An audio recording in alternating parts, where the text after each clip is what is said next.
Esse aqui? Não, é só 20 minutos mesmo, que tá sendo de 20 minutos os programas. Vamos lá.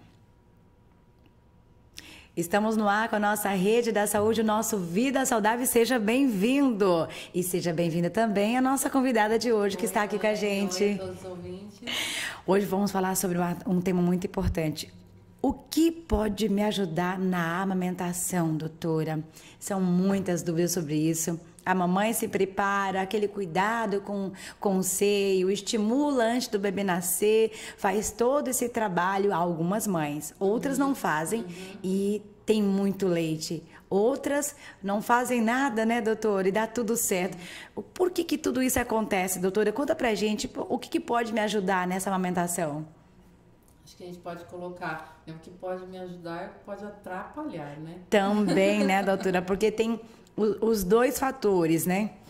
Mas, assim, o processo da amamentação, Elaine, hoje em dia ainda sofre muita influência, né, cultural, de costumes, Sim. de palpites, e isso muitas vezes pode atrapalhar um pouquinho ali na amamentação, né?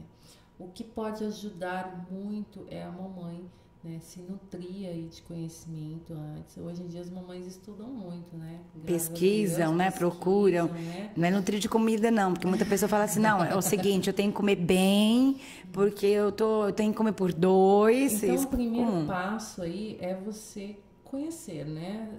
Buscar informação sobre a amamentação, se é isso mesmo que você quer. Amamentar, não ter tanta dificuldade, ver qual é o risco que você pode ter ali, né, durante a amamentação. Tem muita mamãe que tem mamilo plano, né, que tem um bico invertido. É possível amamentar? Perfeitamente possível, Elaine. Sim. Porque o bebê, ele tem que abocanhar a auréola, não o mamilo, né? Sim. Mas dá um pouquinho mais de trabalho, mas é totalmente possível. Tem bebês que tem algum probleminha, às vezes tem alguma malformação, né? Esses dias atendi um bebezinho com fenda palatina, né? Que é o lábio leporino. Sim. E amamentou, né? A gente trabalhou ali bastante a amamentação e conseguiu, né? Pegar o bico. Então, precisa primeiro, né? Se nutrir aí de conhecimento, informação e ter, se possível, uma rede de apoio, né? Como a gente já comentou nos programas anteriores, esse ano o Agosto Dourado está voltado para a capacitação e a conscientização dos profissionais de saúde, porque não adianta também só a mamãe querer, né? E o profissional de saúde não apoiar. Sim. Né? Então, a gente que está ali junto, acompanhando a mamãe na maternidade, no consultório, nos primeiros dias do recém-nascido, que tem que incentivar e corrigir possíveis erros em técnica, né? Então, aí já ajuda muito você buscar um profissional que realmente ali te apoie na amamentação. Doutora, existe algo que eu posso fazer para amamentar ou para aumentar a produção de leite materno? Existe primeiro a gente ter a técnica correta, né? Pra gente... Né, é um processo. Você tenta um passo, depois vai para o outro. Isso. A gente estimular bem essa mama com ordenhas, né? Extrações frequentes, por exemplo, né? A gente falou na semana passada sobre a volta ao trabalho. Então, eu ter uma rotina ali de estimulação da mama para ela não deixar de produzir leite, né? Sim. Então, por isso também, uma outra coisa é a amamentação em livre demanda, né? Sim. Então, um erro muito frequente é você querer colocar horário para o bebê mamar, e não é assim. A amamentação deve ser livre demanda, mantendo a estimulação, né, cerebral ali do nosso sistema nervoso, que precisa produzir leite, tá? Para as mamães que, por exemplo, têm os filhos em UTI, para elas é fundamental que elas mantenham as extrações de leite para o corpo não parar de produzir o leite. Então, é perfeitamente possível as mamães que têm o filho, às vezes, vejo 1, 2 meses na UTI e volta a mamar, somente no peito. Tá? O estímulo é muito importante, isso, né? Porque Na UTI tem muito esse apoio hoje em dia, né? Da mamãe, do acompanhamento de fono. Os bebês são alimentados com leite materno da mãe, né?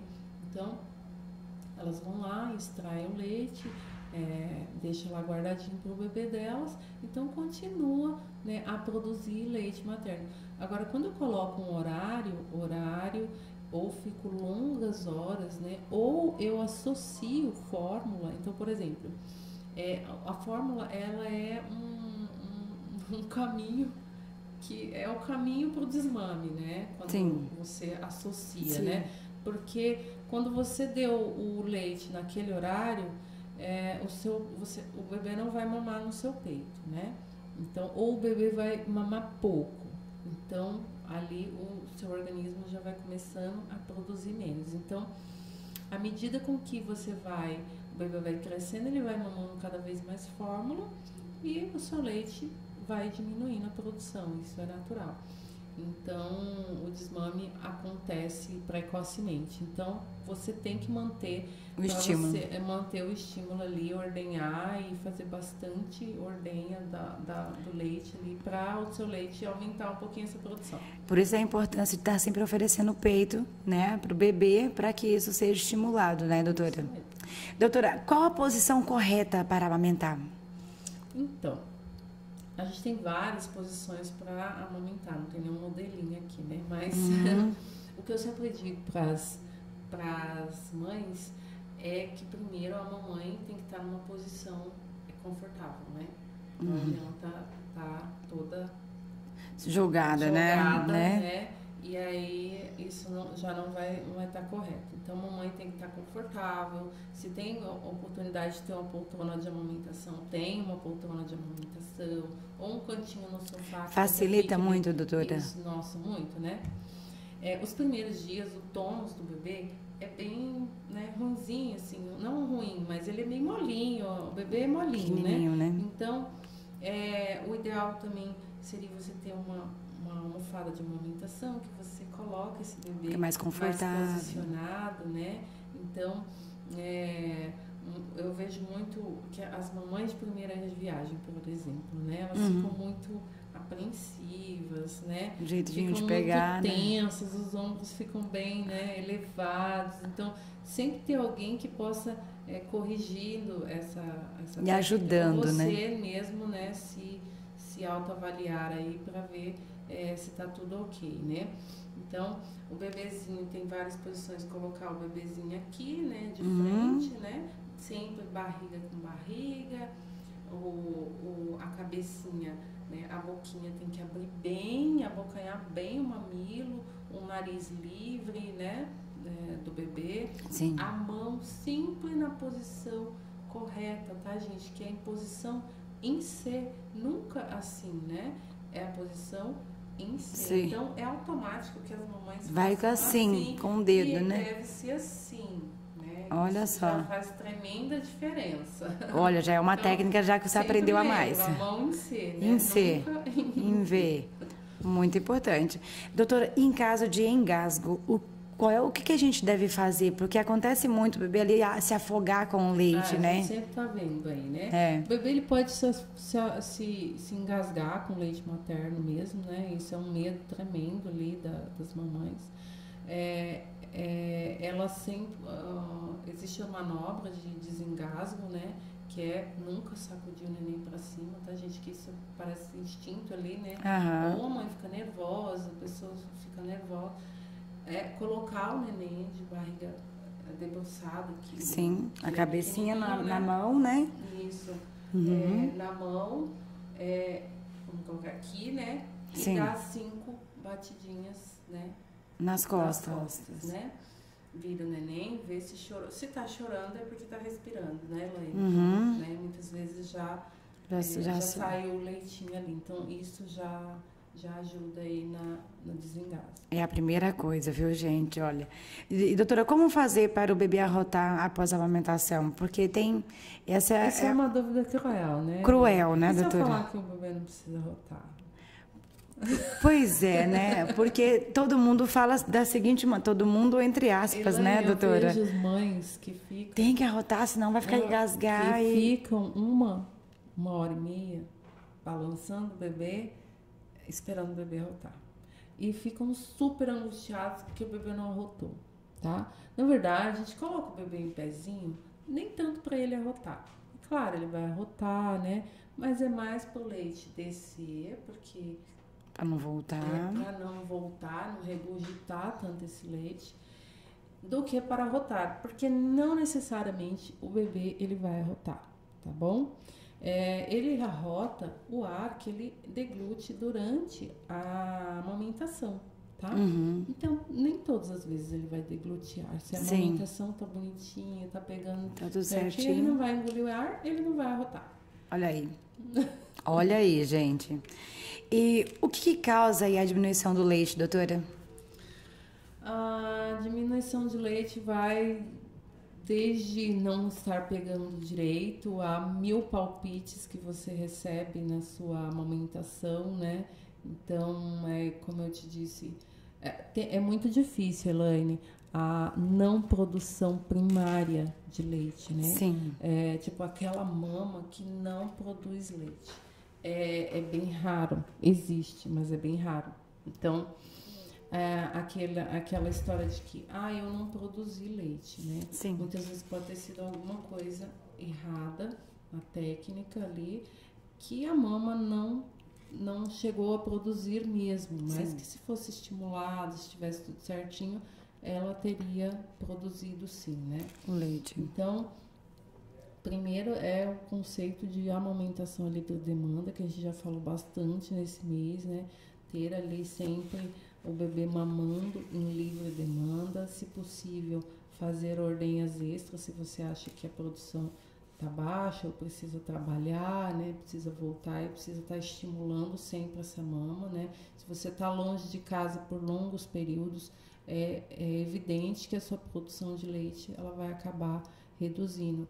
Todo esse estímulo, a gente tem que lembrar que é estímulo hormonal. A gente precisa manter o estímulo desse hormônio constantemente, tá? Então, precisa estar estimulando essa mama. Algumas mamães que têm cirurgia na mama também podem, né, ter a redução ali, alguma cirurgia que precisou fazer, retirar a glândula mamária, essas realmente pode ter uma dificuldade ali para mamar, para dar o mamar, né, para produzir o leite materno. Mas é muito raro a mama que não vai produzir o leite, tá? Então, é uma questão ali de sempre estar corrigindo certinho e estimulando a mama. A mamãe, ela tem que ter uma alimentação balanceada para que ela possa oferecer um leite? Deve ter uma alimentação saudável, né? Que também é um dos fatores, né? Para você manter ali uma boa produção de leite. De leite. Uma mamãe bem nutrida, uma mamãe que ingira bastante líquido, né? Então, isso também já é um fator. A gente está, imagina, produzindo alguma coisa. Então, a gente tem que estar bem alimentada, bem nutrida, né? Nosso corpo, ele vai continuar produzindo leite, mesmo tem mamães desnutridas, mas assim, a gente precisa ter uma saúde, né, materna também para conseguir amamentar com mais tranquilidade, né? A mãe, ela fica fraca ao amamentar? Pois é. Mas depende muito, né? Se você não está se alimentando bem, dá uma tontura ali, né? Mas é mais pela questão de alimentação, não por amamentação. Não por amamentação.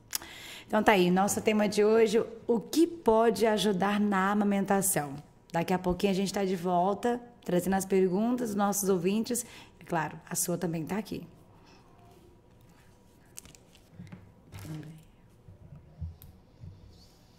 Agora me deu foi sede, mas não vou beber água, não. Pergunta goodbye. Essa é a Karina. Não tem... Goodbye pra você também, Karina. Vamos lá. Meu peito está todo rachado. Por que isso acontece? Tem algo que eu possa passar para diminuir? Meu bebê não faz a pega certa de jeito nenhum. Você sabe do que eu lembrei dessa mamãe fraca? Quando eu ganhei o Vitor, tinha uma moça que tinha ganhado neném e aí ela deu hemorragia nela. E ela falou que ela não podia dar mamar porque ela ia ficar muito fraca, que ela já tinha perdido muito sangue. E aí ela falou assim, não aceitou dar mamar pra neném. Eu dei mamar pra neném dela e pro Vitor, porque eu tive parto normal do Vitor, né? Então eu dei mamar pros dois. Pra neném, mas ela gritava chorando, eu não aguentei, porque ela me chamou. Eu falei, não, mãe, dá ela aqui pra ela me dar mamar pra ela. Ela falava assim, vocês têm leite aí, pode buscar leite pra essa menina. Pensa na ignorância, sabe? Deus que me livre e guarde. Aí eu fiquei até a menina e falei assim, eu posso dar mamar pra ela? Pedi pra ela, né, pra mãe. Pode, se você quiser dar, não é ignorância, menina.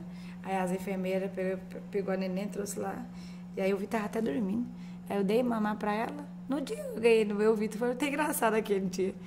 Porque eu falei, Jesus amado. Hoje ela não pode mais. Não pode, mas mesmo assim as enfermeiras que não tava querendo deixar também não. Foi aqui no Santo Antônio que eu ganhei o Vitor. Vou voltar, doutor, pra não ir embora. Vamos lá. Pronto, Karina?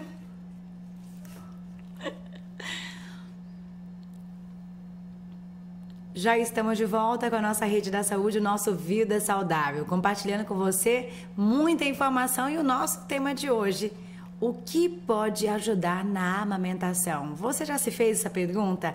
E temos pergunta aqui para a doutora, que é a nossa convidada, a doutora Ariane. Meu peito está todo rachado, acontece muito isso, viu? E por que isso acontece, doutora? Tem algo que eu posso passar para diminuir? É a Ludmila de Sinop. Então, as fissuras mamárias geralmente estão relacionadas com a pega incorreta, né?